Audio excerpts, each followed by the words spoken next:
Here with you on this Monday morning.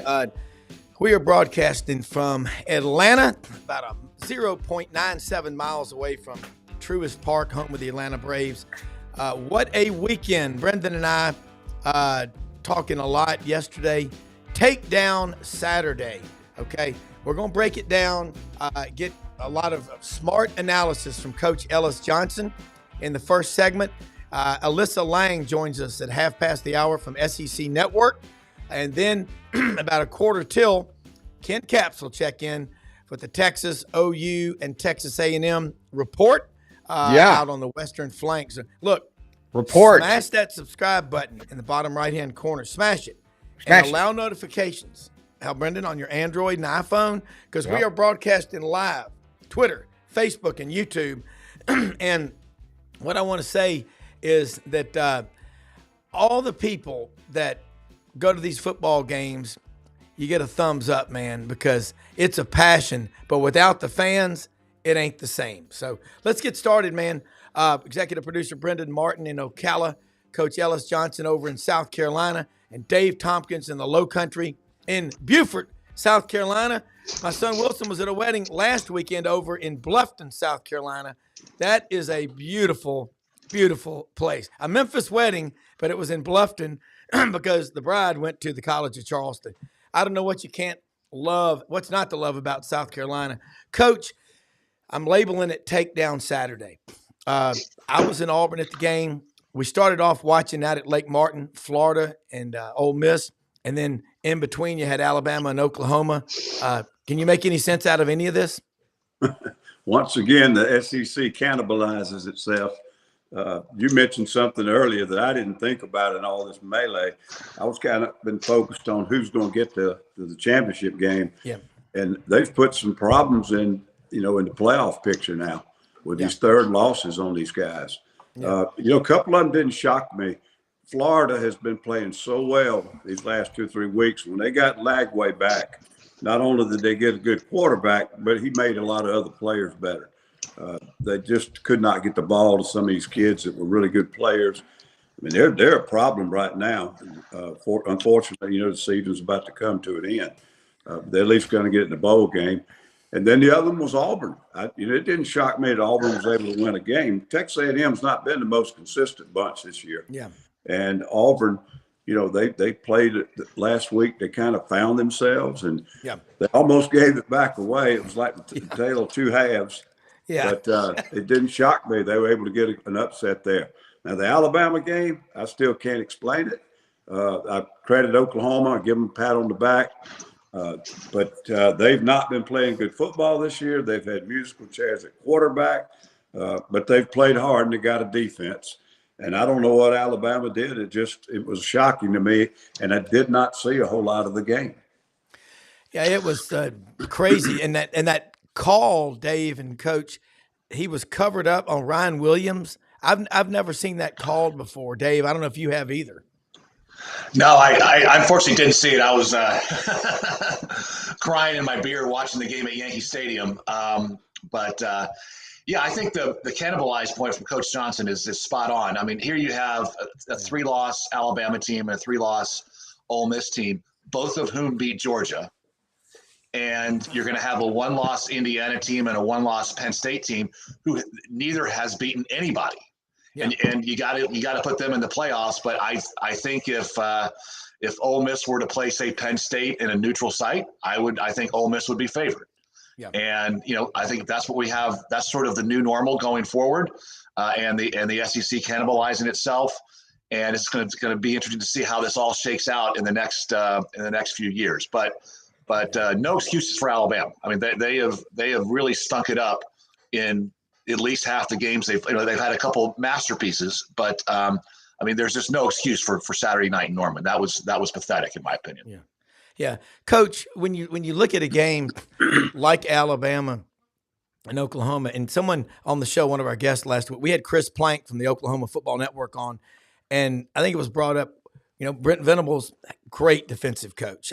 And then about his wife, what she's battling. Man, he's got a lot on him, and he produced a masterpiece defensively. Yeah. And they've played hard all year. They've just had issues at quarterback. And hell, the whole conference, I'm not sure the SEC is as good as we all think it is this year. Physicality, athleticism, no doubt. But their quarterback situation through the league, there's only about 3 teams, in my opinion, had good, experienced, returning quarterbacks. Yep. And they all have been able to play every game this year. Texas had a little bit in and out with Ewers getting hurt. Georgia's had their guy all year. They hadn't played well around him sometimes. They've had their guy. Tennessee's got a rookie. He's not playing as well as they thought he would. Texas A&M's had musical chairs at quarterback. You go down the list, LSU and Ole Miss, they've had their guy, and he played every week and so forth. But it's a league that has great athletes, but sometimes the quarterback play for different reasons is not as good as some of the other conferences. And as a result, I mean, you get some teams that have really good defense, and all of a sudden the quarterback can't function. I mean, Milroe, 3 turnovers, and I've been asked before, who would I rather have it of any SEC quarterback? And when they're playing well, I take Jalen Milroe. But it's been 2 games now this year that he didn't show up. In the interceptions the other day, those are backbreakers. That hurt so bad when you and that Danny Stutzman and Bowman for Oklahoma. There's 2 of the best defensive players on any team in America, and we talked, Dave and Coach. That's 2 programs, 2 of the top 6 winningest programs in the history of college football, and that tradition. There's a lot of pride there. But man, and now Oklahoma goes to LSU Saturday, Dave. That ought to be crazy. Yep. And the teams that we were criticizing profoundly, for the first half of the season are now trending up. Coach Johnson talked about Florida playing great football right now. Who else? I'm having a senior moment here. Oh, Auburn. I mean, and if the Iron Bowl was going to be in Jordan-Hare, I'd say I'd pick Auburn to win the game, and I think they're going to give Alabama a good game in Bryant-Denny.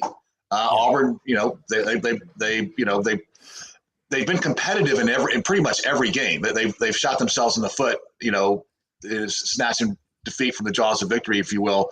But they didn't do that Saturday night, and they played and they won, and they're peaking at the right time, and I think it's a very deep SEC, by far the deepest conference.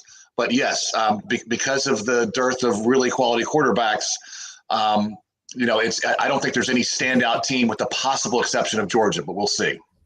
Coach, when you look at this league and you talk about cannibalization, in '92, you were on the staff at Alabama with Coach Stallings. Going into that first ever SEC championship game, December 5th of '92, and it was cold. It was like in the 30s at that game. What describe that locker room going in, because Florida was 8-3, Alabama was undefeated, and it was like, we're gonna cannibalize ourselves, and look what happened. Yeah, that's what everybody was afraid of back then, because obviously you didn't have these playoffs. 2 teams got sent to bowls somewhere and matched them up to try to prove who was best. Well, we needed that win, because I think we were still like number 4 or 5 in the country at the time. I'm not sure where Florida was ranked. But the Coach Stallings, I remember, kept telling the kids each week, we're unbeaten. He kept telling them, we haven't won anything yet. Haven't won a conference. Hadn't won a championship. Yeah. And hadn't won, gotten in a national championship. Got to keep playing. But it was, of course, that playoff game, that SEC game, probably was the incubator for all this stuff we're dealing with now, not just the conference championships, but I think people started seeing the interest and the money being made on the conference championships. Yeah. And they said, we need to be doing this with the whole NCAA. And then they started the BCS and all that. But don't get me started, because I'm not a playoff guy. I think they need to go back. But back in 1992, what the world didn't know, but Coach Johnson did know, is that we had Antonio Langham and George Teague. Oh, God. Coach, I went through Town Creek a couple of weeks ago. I had run over to Athens to meet with Winter Timber Outdoors, our new sponsor. Were you the one that identified the guys over there in Town Creek, the Goods, and then Antonio Langham, because they play some great football over there? No, those guys were already there or having played before I got there. Okay. A couple of them are older, and then there are two or three last names, and they're all related. Yeah. And, but that was some kind of little football town there. They produced about 5 NFL players over 6 or 8 years. Yeah, it was amazing. All right, Coach, and I want to throw this one at you just for discussion. You look at Florida, and I told Brendan this yesterday, when I'm on the Buddy Martin show, which is on this channel, 9 p.m. Eastern, Monday through Thursday, before they started the 5-game stretch of Georgia and Jacksonville, Texas, LSU, Ole Miss, and Florida State, I predicted Florida would win at least 2 and maybe even a third of these last 5. And people get logo fever. Well, they've won 2 of them. Remember that Georgia game was tied at 20 apiece with 7 minutes to go. Lagway got hurt. Now they got Florida State. Nothing's easy. It's a rivalry, but they could exceed those expectations. What do you know about Billy Napier and Brendan Chime here too? Because isn't he from North Georgia? His father, I know, coached from a wheelchair at the end of his life. This kid he's as much of a coach as there is, isn't he? Yes. And Billy was the quarterback at Furman when I was the head coach at Citadel. Of course, that was our big rival. Yeah. So I've known about him and who he was and so forth. Got to spend a little time around him. Unfortunately, we were recruiting against each other when he was at Clemson. I was in South Carolina, and we were bumping heads over in Rock Hill. But I had coached over in high schools and had too many people hiding in the cracks and the corners, and he couldn't get those kids. Yeah. But I was so glad when they decided not to make a change. And Brendan may feel differently, but I think you're going to see more of that in these coaching decisions. And may have been luck, but Florida made the right decision. They should, unless they just absolutely lay an egg. They're going to beat Florida State. They're going to get in a bowl game, and then they're probably going to win 8 games this year. And I hope they don't have a bunch of kids that opt out of the bowl game so that they can, play a really good game. And 8 wins after the way they started. And it really boils down to the quarterback issues they were having. They finally got the right guy. And those decisions are hard. Mertz was the leader on the whole team. Well, yeah. And I wanted to ask you about that, Coach. When you make that move, you can destroy your locker room if it doesn't work. So thank goodness it worked, because Lagway has been a huge key to this. And of course, they play with confidence, feeding off of him. Mm-hmm. Coach, I wanted to ask you. I get a lot of stuff. Billy Napier was on the SEC network this morning, and he was doing an interview. It was just great. And they asked him, said, "Well, Coach, aren't you glad to sit up in Crow?" And now he had a good answer. He said, "Well, no, a lot of the criticism we wanted to play at, we were seeing it, we wanted to, be at that, level of winning." My question, and so I thought that was a really humble answer. So it feels like Billy does, learn along the way, makes his adjustments, and he's got his team going in the right direction, which is obviously, awesome. But my question is more long-winded. I apologize, but Graham Mertz wouldn't get hurt. There still be that quarterback controversy going on, I think, with DJ Lagway. And I think Coach is so loyal to his team and his players, and I think that's one of his qualities, but it could probably sometimes work against you. Do you think that Florida's having this success if they don't have a hurt Graham Mertz and he didn't have to make that decision to start DJ over him? I think hindsight is totally right. and his decisions for making that switch, I think, were correct at the time. But what he was basing it off of, you had an inconsistent, young, talented kid that you weren't sure was what was going to happen. You got an experienced kid who's respected in the locker room and in the huddle, and he's capable, but it just wasn't clicking to a level they needed to win. So that's a hard decision to make. Now, you can see a lot of coaches, they pull that trigger a little quicker. And Oklahoma, for example, they pulled the trigger too quick back in the early part of the season and had to go back to the kid. I keep Jackson Arnold, isn't that it? Yeah, that's it. Because I always get it mixed up with Jackson Dart, but it's Jackson Arnold. Yeah. Thank goodness they had a quality kid that didn't, pack it in. And Arnold came back and it's really, that it helped him to get that benching for 2 or 3 weeks. He's come back, led that football team, and they're playing better offense now. if you pull a kid early in the season and you're too quick on the trigger, I really think Freeze did this early in the year. You're going to have a hard time going back to him. You've already said to him once in front of the fans and everybody else, if he doesn't play, you just basically said he's not good enough. We've got another kid we're going to try. Then you go back to him 2 or 3 weeks later, you may not have the same kid anymore. So that's always a hard decision. And, I think he made it for the right reasons, but there's no doubt Lagway's been the difference in this turnaround. Yeah. And out of nowhere, Billy Napier became a ESPN celebrity on game day last Saturday when he with the throwing the ball, trying to throw the ball over the crossbars and win $1 million from Pat McAfee. Did he do it? No, he just missed. He just missed. They have that little special they do on kicking, they interviewed Billy, and he did a great job in the interview. I mean, he really came off well. He kind of had his A game, his media A game. And then they did a little contest where he was going to throw the ball over the from the 25 over the goal line. He almost did it. So anyway, I'm real happy for him. It's almost a little fraternity, but you got Muschamp, Bobo, Kirby Smart, Billy Napier. I'm missing 1 or 2 off the top of my head. Bobby Lamb. All these guys, their dads were coaches in Georgia, and they became really good coaches themselves. Yeah. But it's really it's kind of like a little fraternity of those guys. Yeah. I saw a thing on X last night of Kirby coming off the field against UMass Saturday, goes over there to see his wife, and then his mom and dad were there. Sonny Smart, coach down in Bainbridge, Georgia. Southwest Georgia's produced a few players. I mean, that is great football country. Coach, got to ask you about Ole Miss. Do you think Ole Miss got a little bit too cute with those analytics down there, trying to have Jackson Dart as a lead blocker for J.J. Pegues, who weighs about 325 pounds? I mean, I don't know. You're a coach.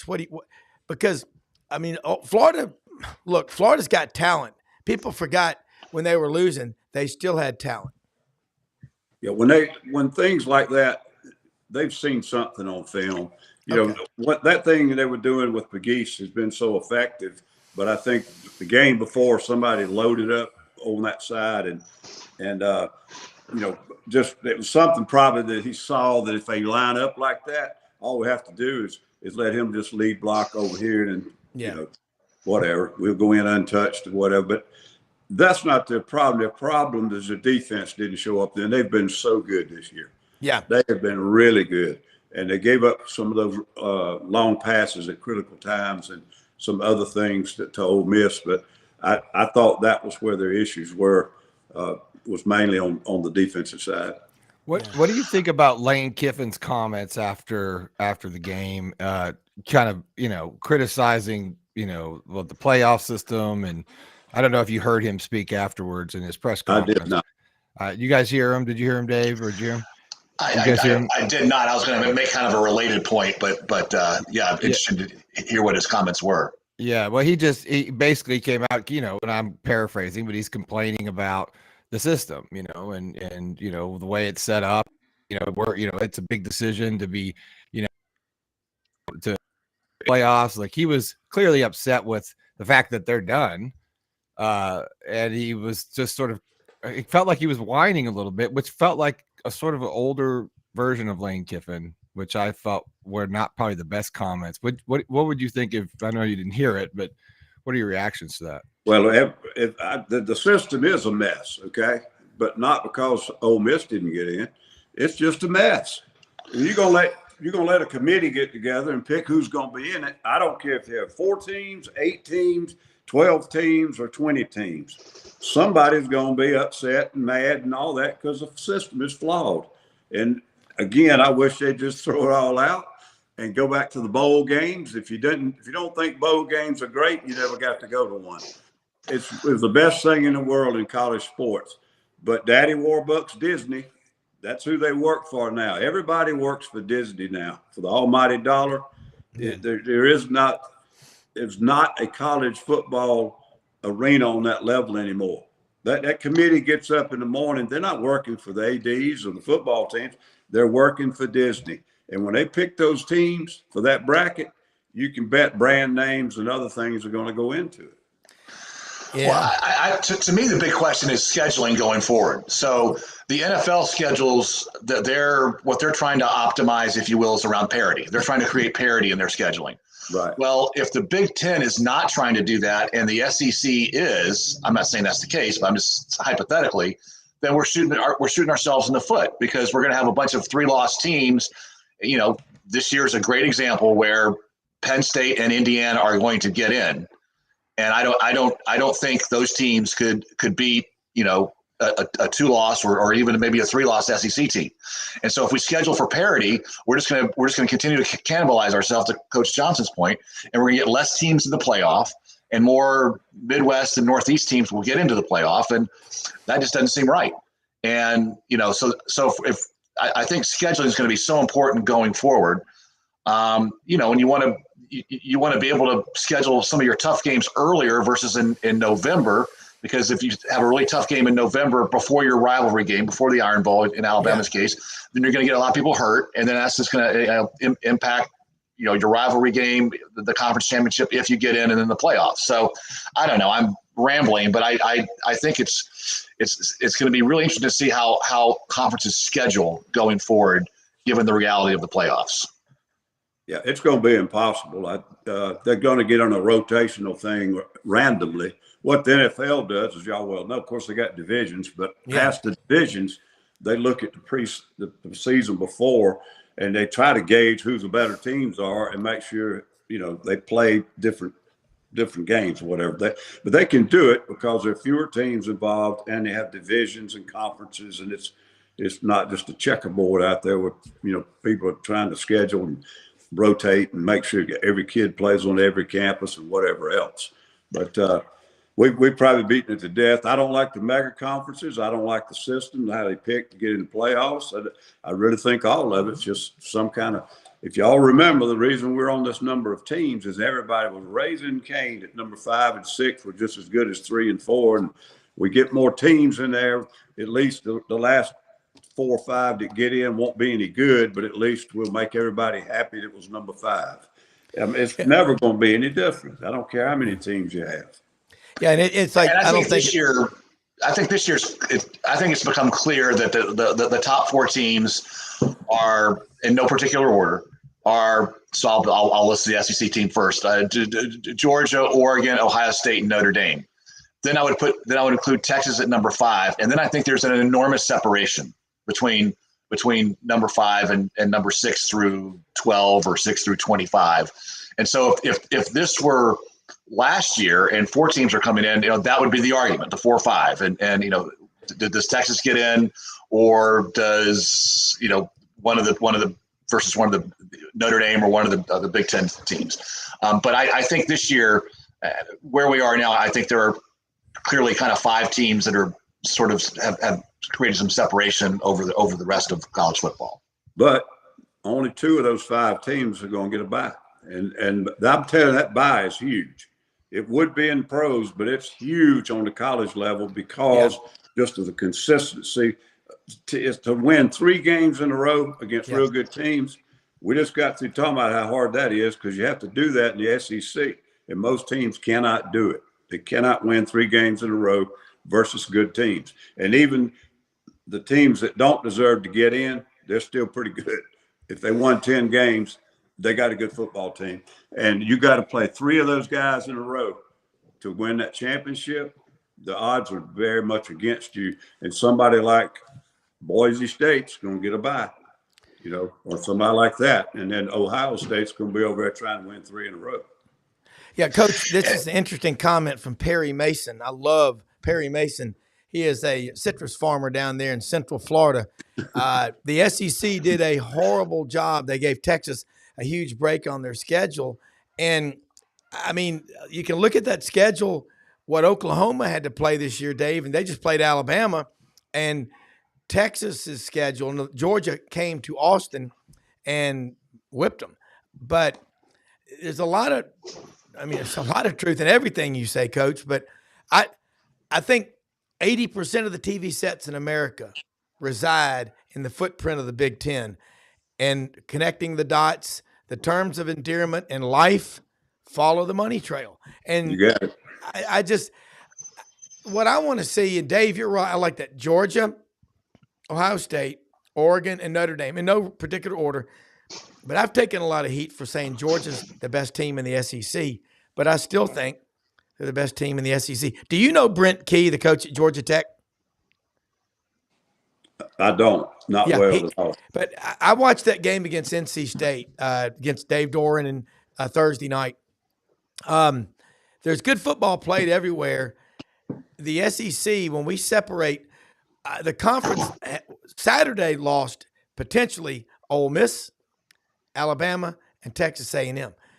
What if Texas A&M beats Texas Saturday? They go to Atlanta, and they're going to have 3 losses. They've got 3 losses now, and they win the conference. You're going to have a 3-loss team in the playoff. Yeah. I mean, it's happening. Even they could put the 3rd loss on Georgia in the championship game. Yeah, that's the point. I don't know. I don't believe Georgia will beat Texas twice in a row. You know, once in the regular season, and again, I don't know. Maybe they can, but I just don't think they'll beat them twice in 1 year. But bottom line, in the SEC championship game, you could have a 3-loss team come out of there that deserves to be in the playoffs. I don't know what the committee will do. I mean, who knows? And with the playoff, if you don't get a first round bye, you have to win 4 games in a row. It's essentially a Sweet 16, because the second round is the round of 8. So, that's right. I mean, it's even harder to have to win 4 games in a row. It's just about trying to schedule. It's still a crapshoot, even if you think you're scheduling, because nobody thought South Carolina was going to be a good team this year. They're a good team. Yeah. Now, on the other hand, I wouldn't want to play them right now, but on the other hand, they weren't one of the better teams all year long. But guess who they dodged? Everybody was talking about how brutal that schedule was, and it is hard because it's an SEC schedule. But guess who they dodged? Texas, Georgia, and Tennessee. And my gut feeling, that'll be the 3 teams from the SEC that get in the playoffs.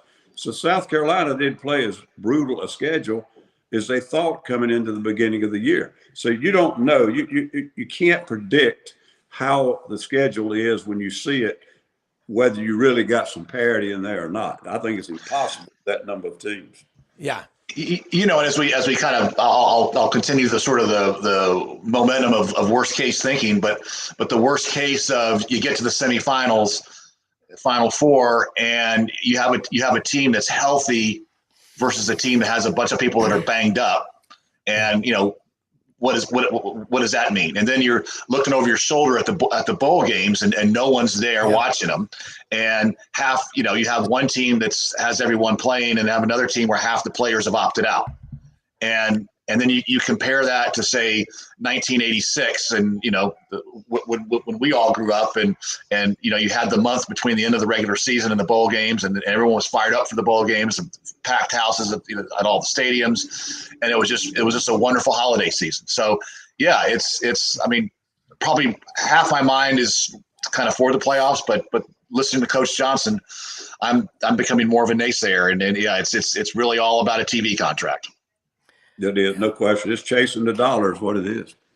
And Coach, look, before we let you go, we're going to bring Alyssa Lang. Just texted me. She's over in Charlotte, I guess, where she with SEC Network.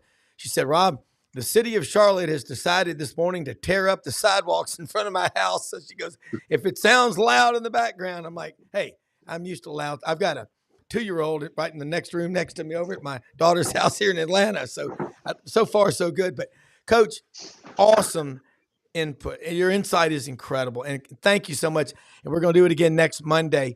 I hope you have a happy Thanksgiving with your family. And I think you nailed it. Let's see how this 12-team playoff goes. I mean, it's cool. It's exciting. It creates interest around the country. But you know what? The wisdom that you bring to the table, and I think everybody agrees, is worth gold. So, man, it's something to think about on these playoffs and the cannibalization of the SEC. 32 years ago, it was the big fear, and here we go again. So we'll see what happens. Yeah, and that Texas A&M game could be a horror show depending on how it comes out. He could throw another. Yeah, and those schools hate one another. it's rivalry week. All right, Coach. We'll see you next Monday. Thank you. Enjoyed it, Rob. All right, always. Dave, let's bring in Alyssa Lang. I want to say real quick hello to a couple of people that I met, Chris and Debbie Lagacy and their son Caden at Buc-ee's yesterday in Auburn. The kid's lips were all swollen, and they said he was a trombone player in the Auburn band. They live in Charleston, South Carolina, and so a lot of people from all over the place loving football, traveling. Let's bring in Alyssa Lang. Alyssa, great having you at the Touchdown Club in Memphis last week. You really know your stuff. You really are. Your parents are Hokies, which I love because a lot of my family are all Hokies. Give them hell. Let's talk about the SEC this past weekend, what you saw from your perspective. And I got to tell you, man, I call it Takedown Saturday. Yeah, it was absolutely insane. And I'll start by saying, Rob, I texted you about this right before I came on. If it gets really loud behind me, my apologies. Today of all days, apparently the city decided that the sidewalk in front of our townhouse needs to go. And so they're out in front of it with whatever the tool is, they are drilling it to pieces. And it's been very loud on and off. So apologies in advance for that. But yeah, I mean, I said it last week on our SEC network shows. When you look at the schedule and the schedule looks boring, that's when you're going to get the most chaos. And that's when everything crazy is going to happen throughout the weekend. And that's exactly what we saw this past weekend with all these games. I mean, I knew that there was a chance that we would see one, maybe two upsets, but I didn't necessarily think that the chaos that we saw, not only in the SEC, but across college football would be as insane as it was. I'll pat myself on the back and say I was worried for Ole Miss. I did think that Ole Miss going down to Gainesville with how Florida had been playing would be a massive trap game. That obviously came to fruition, but I was shocked by what we saw from Alabama. I really, really was. I've seen Oklahoma a couple of times up close and in person. It's going to be a very interesting conversation now as far as 3-loss SEC teams go and the college football playoff.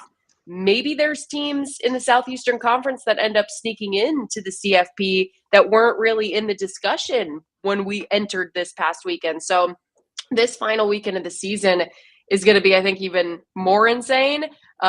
Texas A&M still controls their own destiny. We spent the last week talking about, well, would you want to make the SEC championship game? Well, is it a good thing? And I look at Georgia, who, heaven forbid, they lose to Georgia Tech this weekend. Say that something crazy like that happened. Georgia Tech's already beaten some good teams this year. Yeah. Don't you love having the opportunity to punch your ticket via the SEC championship game? And now for Texas A&M, obviously just losing to Auburn, you beat Texas and you're in the SEC championship game and you win that and you're in the CFP. So all of a sudden it looks a little bit different to have the opportunity to go to Atlanta. And you know what, Alyssa, the games, we were in Auburn for that game against A&M, and the A&M people – yeah, they know they're still alive. So are you going to be on that? Is that going to be one of your assignment this weekend? Are you going to be in College Station? I wish. That would be a ton of fun. I will be in Columbia, Missouri for Arkansas, Missouri this weekend. So fun rivalry game there with two teams that are kind of in different situations, obviously, as far as postseason teams go. But, you know, can Sam Pittman in Arkansas end the season with a bang? You know, is postseason, I believe they're at 5 wins, correct me if I'm wrong, is postseason eligibility something that's in their future? Obviously for Missouri, I had them this past weekend at Mississippi State. We were all really curious to see how Missouri would show up after kind of being out of the playoff picture with that loss to South Carolina. And again, it's even hard to say that you're out of the playoff picture at this point when you're still in the top 25 because of everything that could happen around you. So really, you never know what could end up happening. I think they're still very much alive. I mean, they're not in, but they're very much alive. And then, you know, leave the SEC for a second and you go to the Big 12. Brilliant. And I would argue that perhaps, I mean, Arizona State, but after Arizona State, Kansas might be the second best team in the Big 12. I mean, they're knocking off everybody. And it's just an insane year. And this was – Alyssa's right. This was an absolutely insane weekend of college football. Well, Alyssa, Arkansas's got 6. So Arkansas's there. They're going to try to get 7. They're there already. That's right. So, Louisiana Tech this weekend was their bowl eligible win. I think that will be a cool game to go to because of all the storylines and everything like that. But, that is – I mean, Arkansas wants that to be a rivalry too. They want it to, and I think Missouri does more than they do. Missouri's the one. So I think you're going to have a fun assignment. You know what? Just put me at an SEC game. I'm like, I don't care. Exactly. The one bone that I have to pick about this upcoming assignment, and I usually do this probably midweek. I don't know why I did a little bit earlier this week. I usually will pull up the weather app and I will take a look at what the hourly forecast looks like for my game. How do I need to pack? How much do I need to layer? And I saw that the low in Como on Saturday is like 19 degrees. And I'm sitting here going, hold on a second. I wasn't prepared for this. Yeah. It got cold in Starkville on Saturday night too. Yeah. So I literally last night spent an hour. All right, I guess I got to dig out my winter coat from the attic and get it ready. It's cold. It's going to be cold. Brendan, Cold in Florida. I know you had a question. Yeah. As a kid, I lived in Kansas City for 7 years, and when the heat gets turned off in that part of the country, I mean, it gets turned off. It gets so cold and so dry and so windy. I mean, 19 might mean, minus 16 wind chill because that's just what happens there. The coldest game I ever did was about a negative 20 wind chill, and it was in Montana, Bozeman, Montana, for an FCS playoff game. And I thought I was really smart. Like, I was proud of myself for this, and it worked. I went and got those back heating patches for muscle relief. Mm-hmm. Yeah. And I put them on my legs, front and back. I put them on my stomach. I put them on my back. And then I layered up. And when I tell you those worked to stay warm, it was amazing. It really was. Alyssa, I used to work in sports TV broadcasting for years, and I did some of those early X Games, or actually the first X Games in Colorado. And I'm a Colorado guy, so I know cold weather and sitting on scaffoldings in the middle of 5 a.m. calls with snowcats barreling up on top of you. It is not fun. That's when you earn your paycheck. That's for sure. I didn't know. It's asked these guys. I was watching SEC Network this morning, as I do every morning, and I was. It was a nice interview with Billy Napier that they had on with Doring. What's your take on, because I had not heard Lane Kiffin's comments until I watched the SEC Network this morning and his post-game presser. What was your take on what he had to say just about college football playoffs and just the whole demeanor there? So I saw some of his comments on the Saturday night show. You'll have to tell me specifically what you saw this morning. Well, it's just on the SEC. Yeah, it was just on SEC Network. It was just post-game comments, just complaining about, the college football playoffs and the situation, and they're out of it. And he was sort of grousing about all of that. And I was wondering, because it was featured as a clip on, I think, Doring's show after the morning show and with Billy Napier at 8:30. And I just didn't know, what the sort of the take was. I'm friends with Chris Doring, so I always like to hear his take on it. I just know if you guys had mentioned that at all. Yeah, so I haven't talked to CD since Saturday. Obviously, like you said, he's doing his show this morning, and I dive into game prep on Monday morning. So I haven't got to see or hear anything that they have said this morning or any of the sound that they ran back. But it is just such an interesting conversation, right? After Ole Miss lost to LSU, that press conference with Jackson Dart where he's got his head down and the towel over his head. And he says, well, we have to win out. We have to win out because that's, you just don't know with the committee and what everything could look like around you. As great of a weekend as it was for Tennessee, you kind of hated to be Tennessee going into this weekend before all the chaos happened because, for the most part, you've taken care of business outside of that win against Arkansas, but you just don't know because maybe it's not enough. And the losses, maybe you're just not enough. For Ole Miss, having lost to Kentucky early in the season, knowing what kind of blemish that looks like. If they don't lose to Kentucky, we're not sitting here having this conversation. That's a home game that they should have won against one of the worst teams, or what ended up being one of the worst teams in the SEC. So, I'm not sure that I am ready to sign, seal, deliver Ole Miss out of this thing yet. I just think that it would be a little premature, again, given the chaos that could still happen this weekend, given what could happen in championship games. Because I sit here and I go, I heaven forbid any of this happen, but you could find conference championship games coming up in 2 weeks where a team gets absolutely blown out or a team loses a key position in a key place. And all of a sudden that's a different team. And the committee goes, well, we're not going to put this team that maybe just lost their starting quarterback for the postseason in the college football playoff, just like we saw for Florida State last year. So I don't think that it is – I wouldn't tell Ole Miss fans, like, get your hopes all the way up and you're going to the playoff and don't worry about it. But I also wouldn't tell them that they're fully out of it yet. And they could certainly put up some style points this weekend against Mississippi State in their last conference opponent. Alyssa, of all the games coming up this weekend, which one is flying under the radar you think might be one of the bigger games? I mean, obviously for Arkansas and Sam Pittman, he's going to have hip surgery, I think, in the next week. And then you got December signing period coming up. But what's kind of catching your eye? So I may be a little biased saying this, but I am really excited about South Carolina Clemson this weekend. Yeah. I think South Carolina is one of those teams that, I think back to that LSU game, and as a Gamecock alum, I sit here and I go, man, that LSU game hurts. 2 pick sixes called back, some questionable calls in the second half of that football game. You lose Lenora Sellers and your entire offense changes. It's sort of similar to Ole Miss, and I know it's woulda, coulda, shoulda, but if you end up beating LSU, this is a playoff team. This is a playoff team in Columbia, South Carolina that's playing like a playoff team right now. They go on the road to Clemson. I had that game last year. It was an ugly, ugly, low-scoring game in Columbia, South Carolina. It could end up being another one of those situations where, again, if there's chaos, which there probably will be, say South Carolina goes to Clemson and dominates the Tigers, it feels like there could be a real conversation for them to maybe be on a better bubble watch than they are now. And same is true for Clemson. Clemson is a team that we had high expectations for at the beginning of the season. I wasn't necessarily high on them, but you always have high expectations for Clemson. Yeah.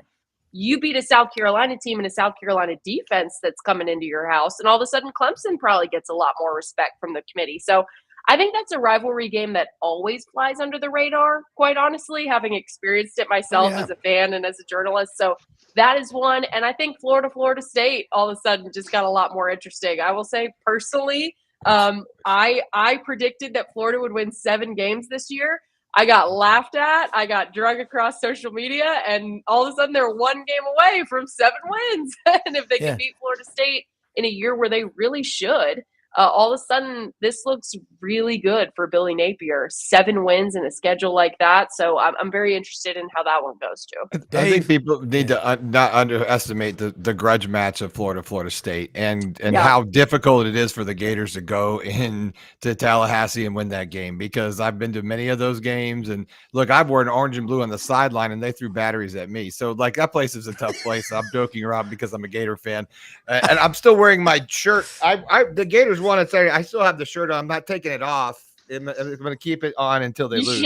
So I got it. So all week I'm going to hold it out for you so I can get 7 wins. So you can be right, Alyssa. But let's go. Yeah. So but I think people need to understand that it's never an easy win to go in there, and no matter what the record is. But Florida's got one coming, especially with them coming into the Swamp last year and pulling one over on the Gators. Yeah. Florida State will always get up for that game, no matter what they've looked like this year. They will get up for that game. Yeah, Dave, I think you had another question. Yeah. Whoever wins the South Carolina Clemson game, that's a quality win. And one thing I really like about this selection committee for March Madness is they place a lot of merit on quality wins. And quality wins seem to trump bad losses most years when they're on who's in the bubble, last 4 in, first 4 out, the seeding, et cetera. And I think quality wins needs to have more merit in football as well, as we go forward with the playoffs, because I think what's so cool about March Madness, and it's going to be interesting to see if this happens in football, is obviously there's the Cinderella factor. That's a big part of the story arc every year. There's the epic matches, and then the best team almost always wins. After they play 6 games in the tournament. I don't know if that's going to happen this year because of injuries, because of how the seeding is going to be, et cetera, and having to win 4 games. We'll see. But I just really, if we're going to have a tournament in football, and in the first half of the show we make some arguments against having a tournament, it needs to have the same sort of story elements of March Madness. And I know that's not going to happen in the first year, but that's where it has to go if we're going to have a tournament. Didn't Mike Leach say years ago, just get rid of the regular season and put 64 teams out there, play bracket style from start to finish? Like, maybe Mike Leach was right. He was right about a lot of other things. Yeah. Maybe he was right. Yeah. You remember you talked to him, man, that interview you did on the field with him. Man, look, I know you're on a tight schedule and we got to get you back on. You really know your stuff. I love Out of Pocket. Thank Randall you. Cobb's from Oak Ridge, Alcoa. Tennessee fans never got over him going to Kentucky. He is. Y'all are really good. You got great chemistry. We had Roman Harper on the show Friday. I love read and react, but keep doing what you're doing, man. I love what you do, and you're just going to keep rising because you bring a lot of enthusiasm, but you're always happy. We only bring happy, upbeat people on this show, and I didn't Happy hear any jazz hands jackhammer in the people. background. That's what we do. Yeah, with the jackhammers outside. How could you not be happy when you're living in SEC country every day? I've been in the swamp all happy. weekend. I can't hear anything anyway. I've got a granddaughter in the next room, but she ate, so she's okay. But we're in Atlanta all week. But Alyssa, how do people follow you on social media, keep up with you, and talk about your show, and we'll let you go? Yeah, if you're still on Twitter, I'm on Twitter at Alyssa Lang, Alyssa Absolutely. G. Lang on Instagram. So those are the two that I use the most. Occasionally TikTok, but not really. Yeah. Okay. All right. Well, look, man, have a great week. Have fun out there in Missouri for the game. Dress warm. We'll be watching. You're a credit to the profession, man. I love it. Thank y'all so much for having me. I really appreciate it. Hope we can do this again soon, and have a happy Thanksgiving, guys. Same to you. Happy Thanksgiving. We'll get the 7 Thanks, wins guys. for you. Happy Thanksgiving.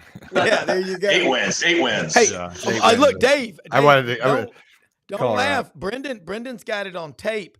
When we picked preseason on the Buddy Martin show, I picked the Gators to go 8-4, and I thought they could do it. And I thought they would win at least 2 of the last 5 games, and people thought I was a heretic. I was taken away for re-education. But now, look in the background. By the way, Ken, I know you're a Texas grad, but does anyone ever eat Longhorn beef at a steakhouse? I've never had it before because Bevo is a fine-looking young man there. Well, he still is, but that is just a beautiful background. How you doing? I'm doing great today. And after Saturday night and watching your game and watching the Sooner Shocker, I mean, my head, I need to go to therapy today or something. I just can't believe what happened. And, I was telling you, I wanted to tell a funny story about watching the 2 games at my mother's house, my 90-year-old mother's house, and in Austin. And I think everybody on the left hand of the screen here, and a lot of our fans will appreciate this. I've got a 90-year-old mom that she does finally have a flat screen TV, but it's not a smart TV. Okay, it's not a smart TV. Okay, so you understand. So, in our house up here, we now have one of those fancy TVs where you can watch 4 games at the same time. Okay, at my mom's house, you can only watch 1 game at a time. Okay, so me and my buddy Joe are at the Texas Kentucky game. We come back home so we can to my mom's house. It's still home to me. Go back home so we can watch Auburn A&M and Sooners Alabama. And but we're having to flip back and forth. And so it was the wildest thing. Every time we would flip the channel, Auburn was shanking a punt or missing a field goal. We would flip the channel again, and Milrose getting pick sixed or getting sacked, or Jackson Arnold is running for 20 yards. And I couldn't take it anymore. It was just overload. And I was like, I was going to have to go get another TV or something and put it in the room. And, you become so accustomed to be able to watch, 2 or 3 games, 4 games at a time that, flipping it back and forth, it was just so funny. It was driving us nuts. And, wow, those 2 games were so crazy. And now remember what I've been saying for like the last 4 weeks. It was going to take a miracle for the Sooners to get to 6 games and to keep their bowl streak alive, which is the second longest bowl streak behind Georgia at 27. Oklahoma was at 25. Well, now they've had their miracle. Sooner Magic is kicked back in. They're going to go to a bowl for the 26th straight year, which is the second longest bowl streak in college football right now. And I love the way it ended. I really did. They're Big Tony. Oh no! Well, I'll finish the point here. Oklahoma and Vanderbilt own the state of Alabama. Yeah, they do. It's been There a rough I am. year. Ken, you heard what Dave just said. Dave's a Mountain Brook guy, West Point grad, Alabama fan. But he said, Oklahoma and Vanderbilt own the state of Alabama. The Sooner pride, man. Boomer. Sooner. I mean, and here's Jackson Arnold. He's gone from hound to hero. I mean, Venables was even saying a couple of weeks ago, well, we're going to have to talk to him at the end of the season, about whether he's going to stay or not. Now it's going to be his decision whether he's going to stay or not. And man, to unleash, I mean, what a brilliant idea to unleash him as a runner. 25 carries for 131 yards. And then, okay. Thank God. I thought my internet's working. My internet's working great today. But the other thing is, I don't know if you heard the announcers. They kept calling, telling him he was from Geyer, Denton. It's Denton Geyer. He's from Geyer High School in Denton. That's right here in the Metroplex. Okay. So, but I was really impressed with him. But what I was trying to say before I went out there for a minute, I love the way they ended the game. They're big Toby Keith fans up there. He was a big OU supporter. So they start playing when the clock hits 0, they start playing as loud as they can on the speakers. How Do You Like Me Now by Toby Keith. Everybody starts jumping over that wall and just going crazy. Yeah. It was the OU and OSU called their series Bedlam. That to me was Bedlam. And of course, Bob Stoops got honored at the beginning of the game. I wish I would have, I really thought seriously about going to that game. And now I'm having a little FOMO about it, covering that game for football writers, because wow, that's just a game for the ages. But let's go to your game, Rob. Are they auditioning kickers and punters at Auburn today? Do they have something on social media, or do you have any eligibility left?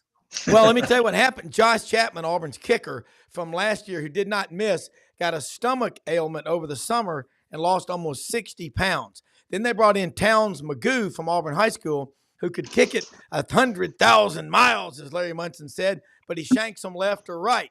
Then this other guy they got, I think they pulled him out of an engineering class, the E-Lab. I'm not sure. But let me say something about some of our sponsors real quick. Like House Industries, they make all the big agricultural products, the better roller, the pulverizer, the better chopper. But really, they make the aerators as well for the catfish farms. If you love a blackened catfish sandwich, catfish po' boy, you'll love HouseIndustriesInc.com in Cherry Valley, Arkansas. Landers Ford, $500 off for SEC Sidelines audience members. The number one Ford dealership in the Mid-South, LandersFordMemphis.com. Open Monday through Saturday, 7 a.m. to 7 p.m. Service and sales. Ask for Brad Bellamy, the general manager out there. If you didn't buy your last car, truck, or SUV from Landers, you probably paid too much. And Winter Timber Outdoors. Athens, Alabama, they're going to grow in the footprint that is the SEC. Broke ground last week on the new store in Auburn. They're looking at Athens. They're looking at Fayetteville. They're looking all over the SEC. Over 2,000 shotguns, rifles, and handguns in the store. The staff knows what they're doing. Kenny Winter and obviously Winter Timber Outdoors and Dylan Monroe, his COO, are definitely squared away. Look, if you hunt ducks, deer, pheasant, quail, turkey, grouse, geese, all the shooting sports, they've got everything you need. Sitka, all the clothing, the gear. Winter Timbers Outdoor. Athens, Alabama now, coming to Auburn in an SEC town where you will be proud to have them as a sponsor. Dave, respond to what he just said. I thought that was a great litany of facts that he laid out there. And it got so bad, by the way, for Jackson Arnold a few weeks ago. Somebody on the TV called him Arnold Jackson. Hey, Arnold, remember that god-awful cartoon? First off, going all the way back to the era of Jack Mildren when he was the quarterback at Oklahoma, I believe Athens, Alabama is the home of Wilbur Jackson, number 80, the great running back for the Crimson Tide from way back when. Oklahoma was down and out all year. But I mean, that's a proud school. That's a proud program. It's a proud tradition. They're a hugely tough out when they're playing Norman. And, after it happened, I'm like, well, I should have expected it. I mean, I all Saturday afternoon, I'm like, no way we're going to lose. But we just self-destructed. Venables he's a tremendous defensive coach, and I've always thought he could transition to being a really good head coach. Yeah. And maybe that, Saturday night was his coming out party. With everything going on in his life, I hope so. Yeah. I love a strong Oklahoma in the conference. Having Texas and Oklahoma just makes it, which we talked about earlier in the show, there's some cannibalization going on, and what's that going to mean going forward for the SEC and getting as many teams in the playoffs as possible. I'm just really interested about what's going to happen Saturday at Kyle Field and just how freaking loud it's going to be there. I mean, it is going to be so loud. I cannot wait to watch that game. I'm pulling for Texas. One of my best buddies, a big Longhorn guy. So, but that's just going to be, I think, an incredible scene in College Station. Ken, you know where Cleburne, Texas is? Of course. Yeah, I got Casey Goodjohn listening right now, and he's a Marine I met a year ago at Orange Beach surf fishing. Did 20 years in the Marine Corps. Aggie through and through with 4 daughters. What a great man. There's a special place in heaven one day for a man to have 4 daughters, and I've got 2 now and 2 boys, and we're in Atlanta. I missed opening weekend of duck season. I can't remember the last time I did that. It was November 18th and 19th of 2011, and they killed 168 ducks when I wasn't there. This time they killed 197. Great start to the season, by the way. Started in Arkansas, people. But Ken, all right, as far as Bevo goes, I like what Dave just said. The crowd, the intensity. Talk about that rivalry with A&M and Texas, and what's on the line makes it even more attractive to the TV eyeballs. Well, I mean, look at it this way. They haven't played in 13 years. Texas, the last time they played, Justin Tucker, who is now a Hall of Fame kicker in the NFL, kicked a walk-off field goal in College Station and to win the game 27-25. Texas plays that clip at every home game since then. And, you see that the Aggies had to live with that for 13 long years, and they've been loaded for bear ever since then. And believe it or not, Texas just here with one loss at home to Georgia, and A&M with that blowout loss to South Carolina, and then your boys there in Auburn taking them to 4 overtimes and winning. Somehow, I really don't understand this, but somehow, if A&M wins, they go to the SEC championship game with two losses in the SEC, and Texas only has 1. I guess because they would own the tiebreaker over Texas. If Texas wins, they go to the SEC championship game, and they're don't look back, don't collect $200 when at the Monopoly table. So it's for all the marbles. It's a night game, which will make it even crazier. The only thing is the game's on Saturday, which for us purists here in Texas, that game belongs on Thanksgiving, which is where it always was, or at the very least on Friday. But a lot of concessions were made. That's what Greg Sankey decided, that it was going to be on a Saturday. So hopefully, I know that everybody said that Texas doesn't run the SEC, but hopefully Chris Del Conte, the athletic director at Texas, might be able to finagle something down the line. I know that those SEC Thanksgiving games are set now, but Texas and Texas A&M, is a 118-year tradition. Now this will be the 119th year that they've played. And most of those games have been played on Thanksgiving. So it's for all the marbles. This is even bigger than Texas OU to a lot of people, because you've got a lot of households, that one side of the Thanksgiving table, the kid went to A&M. The other side of the Thanksgiving table, the kid went to Texas. And, them's fighting words. And, there's flags made, just like there are, with Auburn and Alabama, a house divided. And it is. Yeah. And, Texas, I see Texas opened as a 7.5-point favorite. That's not surprising to me. But I'll tell you one stat I found, though, that's very, very interesting. And I know we'll talk about this a lot on Friday. I can't wait to have a lot of my facts and stats together for Friday. But here's an interesting stat. Sark and Mike Elko have already met twice, on the football field. And that was when Sark was the offensive coordinator at Alabama. Yep. And Elko was the defensive coordinator at A&M.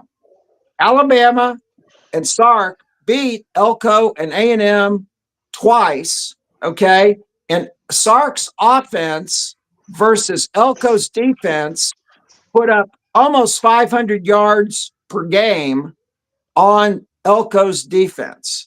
So I don't, that's an interesting stat. What Mark Twain said about stats.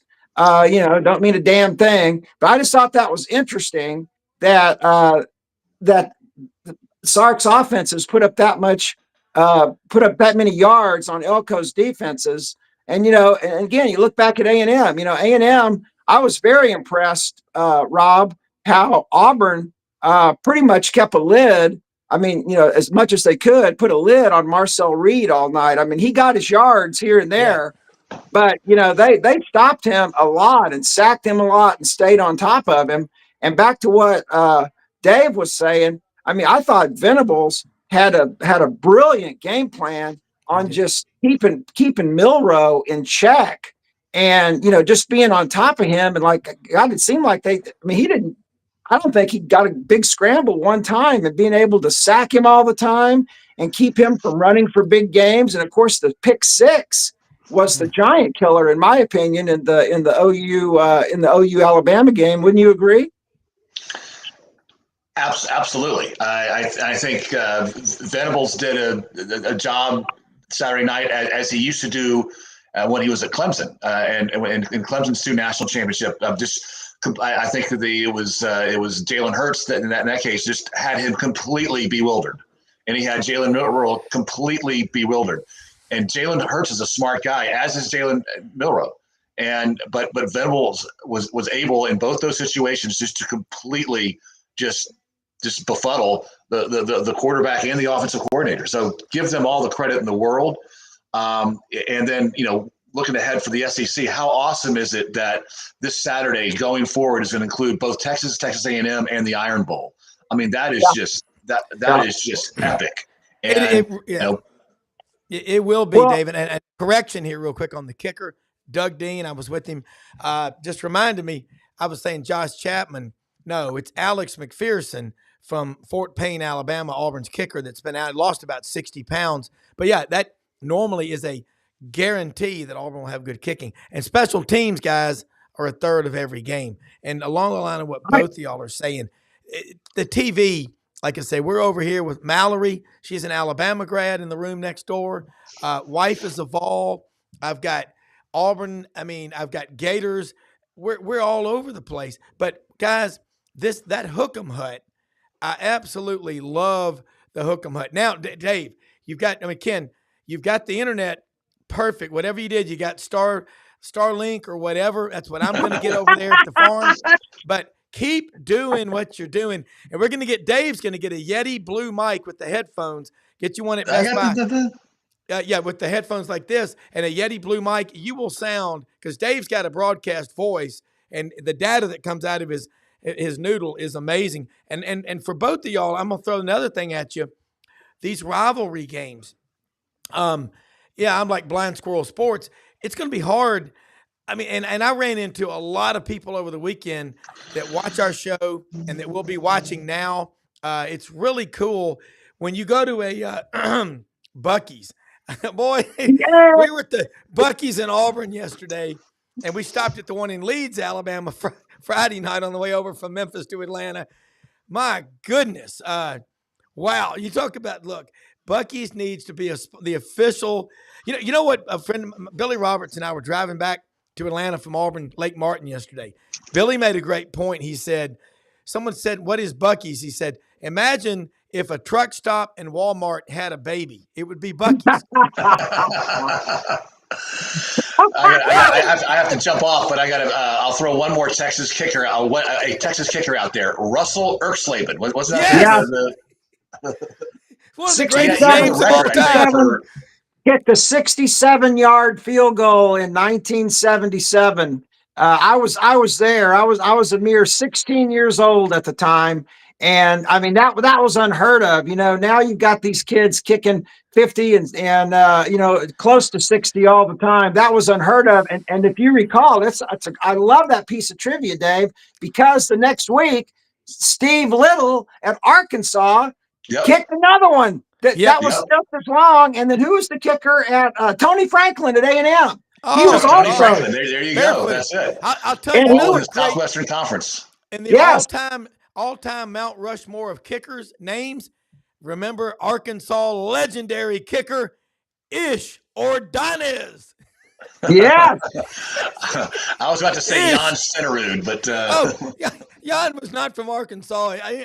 He was. I don't think Jan Stenerud's from Arkansas. No. I think he's from Norway or Sweden. Hey, Dave, Jan Stenerud was my favorite kicker as a kid. And I one time got on an elevator in Atlanta at the downtown Omni, and Hank Stram was on there. And I told my dad, and I said, I almost did it. I almost pulled that rug off his head. I almost did it. Hank Stram, that Monday Night Football and CBS football, you can't get better. Hank Stram and Jack Buck. My God. Hey, Dave, I love the Russell Erksleben. But I'm going to tell y'all something. This season, Takedown Saturday was crazy. But by God, the interest. I'm telling you, at Bucky's yesterday, there were literally thousands of people there at the one in Auburn. And you've got fans. I ran into Gators, Bulldogs, Alabama people, Razorbacks, everywhere. And they love college football. It pulls people together. I mean, just Ken, the smart TV thing, like Dave and I were talking, you got 4 of them going, and right. I go to mom and dad's, and it's like, well, boy, switch over to that other game. I'm like, Dad, just get the smart TV. He goes, what are you talking about? I'm like, just do it. Maybe Santa will bring my mom one of those TVs, and my buddy Joe, he's the techno geek, and I'll get him to set that up, because like I said, after Saturday, I was just going absolutely crazy, but it was so much fun. But let me just say before we get off the air, I know we're getting close. We do have something to watch this week. Yeah. Quinn Ewers tweaked an ankle against Kentucky. And I don't know if you guys watched the game. He was limping around in the fourth quarter, and for some reason, and it was senior day, and he did participate in senior day activities. I don't know if Sark wanted to leave him in because it was senior day and it was his last game at Memorial Stadium or what. Because I think a lot of people were saying, hey, why not bring Manning in and just let him finish out the game and let Ewers rest up for A&M. But he kept limping around out there. He had an MRI yesterday, Ewers did, and he does have a mild ankle sprain. So, because you were talking about how crazy it's going to be Saturday night. I'll tell you one thing about Mike Elko's defense. They are going to come storming in on Ewers every stinking play. And that offensive line better be ready, because you've seen that Ewers has a real tendency to get sacked. Yeah. Look, we got to wrap it up, but great show today. Dave Tompkins over in the low country of South Carolina, Ken Capps, Coach Ellis Johnson, Alyssa Lang, executive producer Brendan Martin. Most often we see the face of Christ in the least among us. Find ways to help people out every day. Give with the expectation of getting nothing in return, and you will be richer for it. Guys, happy Thanksgiving. Man, it gets Happy better Thanksgiving. every day. And thanks for watching, everybody. See you at Buc-ee's sometime. Thanks, Yes. Janet Bell, for the tailgate Saturday, and Billy and Doug and Frank. Great American people that we met. The legacies from over in Charleston. Thanks for watching. We'll see you tomorrow. Good night, John Boy.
In a perfect world, you'd set a health goal and results would happen overnight. In this world, the real world, it takes time, dedication, and the right support to achieve your best self. The Vitamin Shop's health enthusiasts are here to make sure you're not wasting a single moment on the wrong supplements. From the highest quality sports nutrition and superfoods to the most sought after trends, you'll find a huge variety of science-backed solutions for every goal. And the people to help guide you along the path to greatness. Unbelievably, every 2 minutes in our communities, a child is either bought or sold for sex. I am Ari Dickey, board member for the Nashville Anti-Human Trafficking Coalition. Join me and millions of others in our fight against human trafficking and for its victims by helping to educate the most vulnerable among us, our middle and high school students. Go to nhtcoalition.org, become a partner, and help keep our families safe, because none of God's children are for sale.